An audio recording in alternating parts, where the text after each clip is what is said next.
नमस्कार, मैं हूं आपके साथ अभिषेक पुंडी। अफगानिस्तान और पाकिस्तान के बीच चल रही जंग अब अपने पूरे चरम पर पहुंच चुकी है। कई सारी चौकियों पर अफगानिस्तान ने कब्जा कर लिया है। पाकिस्तान की चौकियों पर सैकड़ों सैनिकों के मार दिए जाने की खबर है। खबर यह भी है कि शहबाज शरीफ जो प्रधानमंत्री हैं पाकिस्तान के, उनके घर के करीब भी ड्रोन से अटैक किया गया है।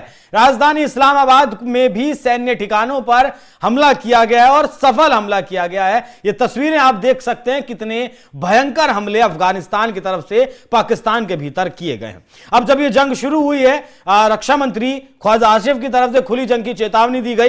हालांकि बहुत सारे सैनिकों को भी पाकिस्तान के बंधक बनाया, कैदी बनाया अफगानिस्तान ने और उन सैनिकों को वापस लौटाने से मना कर दिया है। पाकिस्तान के F-16 को भी ढेर कर दिया गया है। उसके बाद अब चीन, रूस और ईरान मध्यस्थता करवाने के लिए सामने आए हैं। इन तीनों देशों ने अपील की है शहबाज शरीफ, आसिफ मुनीर के साथ साथ अफगानिस्तान से भी इन्होंने इस लड़ाई को रोकने की अपील की है।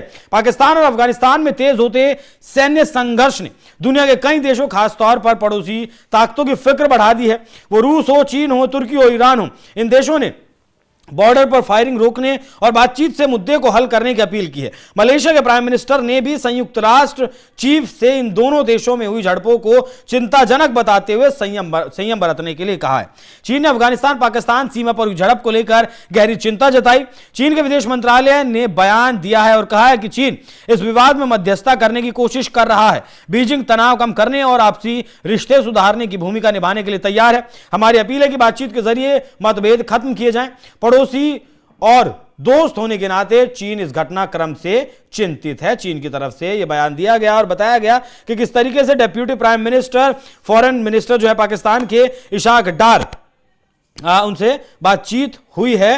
रिपब्लिक ऑफ तुर्की की तरफ से भी यहां इनके उप प्रधानमंत्री इशाक डार से बातचीत की गई है। रूस और ईरान ने भी लड़ाई रोकने की अपील की है। हालांकि आमतौर पर आपने देखा होगा कि इससे पहले जो जंग दोनों देशों के बीच हुई थी पिछले साल 2025 में, तब रूस ईरान की तरफ से कोई बयान नहीं आया था, चीन की तरफ से भी कोई खास बयान नहीं आया था। लेकिन अब जैसे ही अभी तो लड़ाई शुरू हुए एक दिन भी पूरा नहीं हुआ है, अभी से ये देश मध्यस्थता कराने के लिए बीच में कूद पड़े हैं।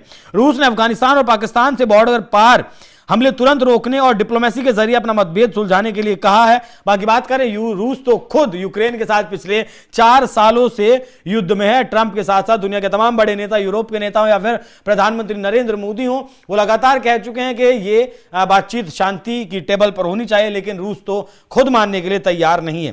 बाकी रूस के विदेश मंत्रालय ने दोनों पड़ोसियों से तुरंत हमले रोकने और डिप्लोमेटिक चैनलों को खोलने की अपील की है। विदेश मंत्रालय की तरफ से कहा गया कि अगर दोनों पक्ष रिक्वेस्ट करते हैं तो रूस मीडिएशन देने पर विचार करेगा।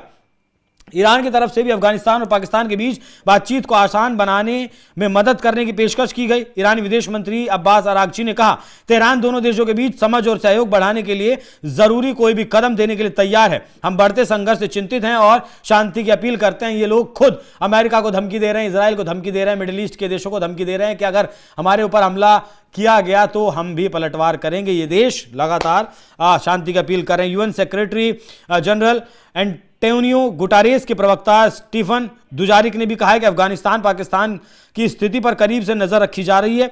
गुटरेस ने कहा है कि दोनों देशों को इंटरनेशनल कानून के तहत अपनी जिम्मेदारियों को सख्ती से पूरा करना चाहिए और आम लोगों की सुरक्षा को प्राथमिकता देनी चाहिए। बाकी बात करें मानवाधिकार जैसी संस्थाओं की या फिर यूएन जैसी संस्थाओं का, अब कोई बहुत ज्यादा मोल रह नहीं गया जब से अमेरिका में डोनाल्ड ट्रंप बैठे हैं, या फिर वो इजराइल गाजा हो, रूस यूक्रेन हो, उसके बाद से इसकी निर्भरता या कहीं की उपलब्धता लगातार खत्म होती जा रही है।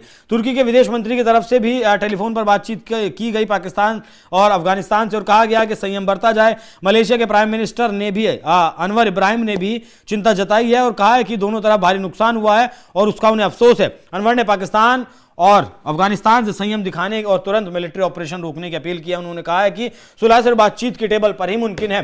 तो अब देखना दिलचस्प होगा कि जैसे ही पाकिस्तान को मारना अफगानिस्तान ने शुरू किया और पाकिस्तान ने अब्बा अब्बा चिल्लाना शुरू किया, पाकिस्तान इन सब देशों के पास गया होगा। जाहिर सी बात है, सब देशों को उसने फोन किया होगा कि बहुत मार रहा है अफगानिस्तान, रुकवा दीजिए वरना मर जाएंगे। ऐसे में मुनीर को कहीं बिल में छुप जाना चाहिए, फिर चुल्लू भर पानी लेकर उसमें डूब मरना चाहिए। जिस देश के पास 5-6 लाख की सेना हो, तमाम फाइटर जेट्स का बेड़ा हो, टैंक्स हो, अमेरिका के और चीन के हाईटेक हथियार हो, वो घुटने टेक चुका है अफगानिस्तान के सामने, तालिबान के लड़ाकों के सामने वो घुटने टेक चुका है। इससे ज्यादा शर्मिंदगी की बात पाकिस्तान के लिए शायद ही कोई और हो सकती है। बाकी गिड़गिड़ाता हुआ पाकिस्तान तमाम देशों के साथ पहुंचा है और इन तमाम देशों ने तभी शांति की अपील की है, वरना ये देश अपील करने वाले नहीं थे, क्योंकि 50-60 बार अमेरिका को भी फोन किया था ऑपरेशन सिंदूर रुकवाने के लिए कि ट्रंप अब्बा से बात करवा दीजिए, भारत बहुत मार रहा है।